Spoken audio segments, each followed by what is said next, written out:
ఈ రోజు జరిగిన కేబినెట్ సమావేశంలో వరదల వల్ల నష్టపోయిన ప్రతి ఒక్కరికి భరోసా ఇచ్చిన సీఎం చంద్రబాబు గారు. భవిష్యత్ ప్రణాళిక పైన జనసేనతో చర్చలు జరిగాయి. ఇల్లు మునిగిపోయిన ప్రతి కుటుంబానికి 25,000 ప్రకటించిన చంద్రబాబు గారు.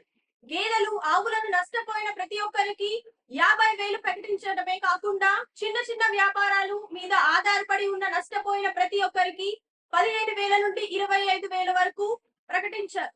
నష్టపోయిన ప్రతి ఒక్కరికి భరోసా ఇచ్చిన చంద్రబాబు గారు. సెరికల్చర్కి 6,000 రూపాయలు. ఇది కూడా నాకు వాడేసిన దాంట్లో నేను మర్చిపోయాను. ఇది కూడా కరెక్ట్ కాదు. దీనికి కూడా దాంట్లో వస్తుంది, నేను అక్కడ మాట్లాడతాను.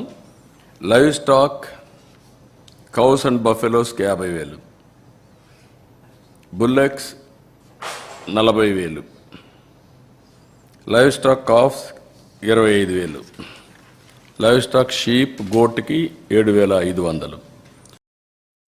ఈ 100 రోజుల పాలనపై చర్చలు జరిపి భవిష్యత్ ప్రణాళిక పైన సూచనలు ఇచ్చిన సీఎం చంద్రబాబు గారు.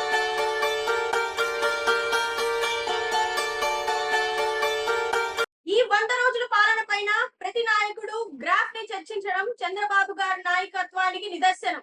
పవన్ కళ్యాణ్ గారి పాలనకి అభినందనలు తెలపడమే కాకుండా భవిష్యత్ ఇరు పార్టీల పాలనకు సంబంధించిన ప్రణాళిక ఎలా ఉండాలో ఇద్దరు నాయకులు చర్చించారు.